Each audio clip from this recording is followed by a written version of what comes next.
తప్పకుండా సార్.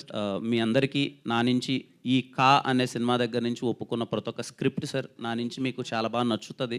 ఆ జాగ్రత్తలన్నీ తీసుకున్న తర్వాతే ఈ సినిమా ఎవరికీ ఓపెనింగ్ ఫంక్షన్ గానీ, ఎక్కడ అనౌన్స్‌మెంట్ ఇవ్వకపోవడానికి ఓన్లీ అదే రీజన్ సార్.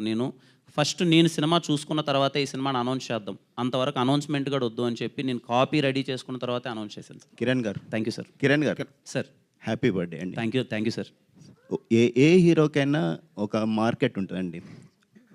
ఆ మార్కెట్ మించి బడ్జెట్ పెడితే కాస్ట్ ఫెయిల్యూర్ అనేది చాలా ఇండస్ట్రీలో కనబడుతుంది. మీ రేంజ్కి 30 కోట్లు పెట్టడం కరెక్టేనా? సార్ ఫస్ట్లీ ఇది అంటే నెంబర్స్ నాకు చెప్పదని కదా, అంత అయితే పెట్టలేదు సార్. అంత మరి అది అంత ఎక్కువ అని కాదు. అండ్ ఇంకో సెకండ్ థింగ్ ఏంటంటే సార్, ఈ మధ్యకాలంలో బడ్జెట్ రేంజ్ ఇది కాదు సార్, కంటెంట్ని బట్టే ఆడియన్స్ కలెక్షన్స్ అని ఉంటున్నాయి సార్. నేను స్ట్రాంగ్గా బిలీవ్ చేస్తున్నా సార్. ముందు సినిమా హిట్ అని చెప్పి నెక్స్ట్ సినిమానా, లేదంటే ఈ సినిమా నాకు హిట్ పడిందని చెప్పి నెక్స్ట్ సినిమానా అనేది ఉండదు. ఆ సినిమా కంటెంట్ ఆ సినిమా చూసి నచ్చితేనే వస్తారు. అండ్ ఈ సినిమాకి ఇంత డబ్బులు అవసరం సార్. అండ్ మా ప్రొడ్యూసర్ గారు నమ్మారు, ఈ సినిమాకి ఇంత డబ్బులు అవసరం కాబట్టి పెట్టాం. మేబీ నెక్స్ట్ సినిమాకి ఇంత అవసరం లేకపోతే కూడా పెట్టాను సార్. బట్ ఈ కంటెంట్కి మాత్రం నీడెడ్ సార్. అది రేపు మీకు స్క్రీన్ పైన కనిపిస్తుంది సార్. అంటే కొన్ని సినిమాలు ఏదో పాన్ ఇండియా అని ఒక ట్యాగ్ వేసుకుంటున్నారు, కానీ పాన్ ఇండియా వైజ్ రిలీజ్ కావడం లేదు. సో ఈ కథలో పాన్ ఇండియాకి అంత స్టామినా ఉన్న కథేనా, లేకపోతే ఏదో బడ్జెట్ పెరిగింది కదా అని అన్ని లాంగ్వేజ్లో రిలీజ్ చేస్తున్నారా? Good question sir.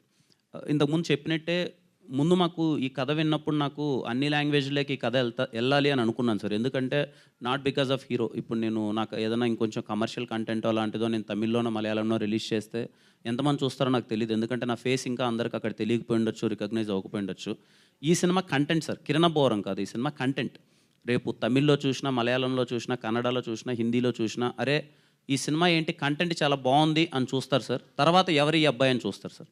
సో నేను కంటెంట్ బాగుంది కాబట్టే ఈ సినిమాని ప్రజెంట్ చేద్దాము, అన్ని లాంగ్వేజ్లోకి తీసుకెళ్దామని సార్. అండ్ మళ్ళీ చెప్తున్నాను సార్, సినిమా చూసిన తర్వాత అన్ని లాంగ్వేజ్లోకి వెళ్ళడానికి ఓన్లీ రీజన్ నేను మళ్ళీ గ్రాండ్ హీరో ఇది ఏది కాదు సార్. దీంట్లో చెప్పిన పాయింట్స్, డైరెక్టర్స్ ఏదైతే పాయింట్స్ డిస్కస్ చేస్తున్నారో అవి చాలా కొత్తగా ఉంటాయి.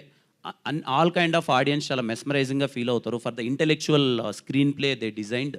ఆ ఒక్క రీజన్తో తీసుకెళ్తున్నాను సార్. అండ్ పోస్టర్ మీద ఊరికే అన్ని లాంగ్వేజ్లో వేయడమని కాదు sir. We have a very great associations with other languages. 1 by 1 reveal చేస్తాం సార్. గుడ్ లక్ అండి. Thank you so much. Producer గారు, కిరణ్ గారు, లాస్ట్ ప్రొడ్యూసర్ గారు సార్, మీరు లాస్ట్ టైం యశోదకి కో ప్రొడ్యూసర్గా ఉన్నారు, ఈ సినిమాకి ఫుల్ ప్రొడ్యూసర్గా ఉన్నారు పూర్తి స్థాయిలో. సో ఆ సినిమాకి ఇద్దరు డైరెక్టర్లు, ఈ సినిమాకి ఇద్దరు డైరెక్టర్లు. సెంటిమెంటా ఏంటండి? సెంటిమెంట్గా అనుకోలేదు సార్, కానీ అనుకోకుండా అలాగా వచ్చింది. ఇది ఇద్దరు డైరెక్టర్లో కథ, అది కొత్త కథ, ఇది కొత్త పాయింటే.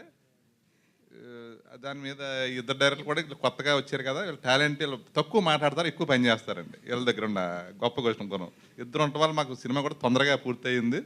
నేనైతే హ్యాపీగా ఉన్నాను. థ్యాంక్ యూ అండి.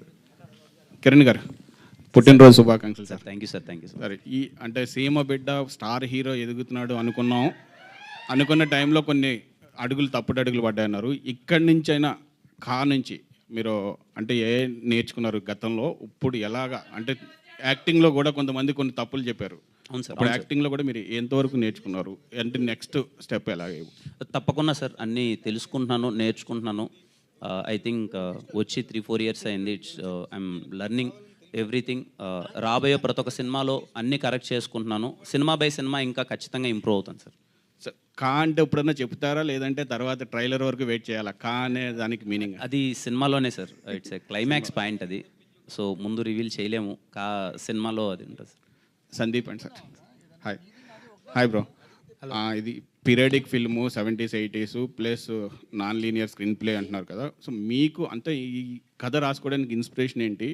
సో ఈ కథను చెయ్యాలనుకున్నప్పుడు కిరణ్ అబ్బోవరం ఎందుకు? ఎందుకంటే మీరు ఎస్ఆర్ కళ్యాణ్ మండపం నుంచి ఫాలో అవుతున్నారు, తర్వాత కొన్ని 2-3 జిద్ద అయ్యాయి. సో కిరణ్ ఎంతవరకు మీకు న్యాయం చేశారు సార్? ఈ కథకి ఇన్స్పిరేషన్ అంటే ఏదన్నా కొత్తగా చెప్దాం, మనం ఇండస్ట్రీకి వస్తున్నాం. సో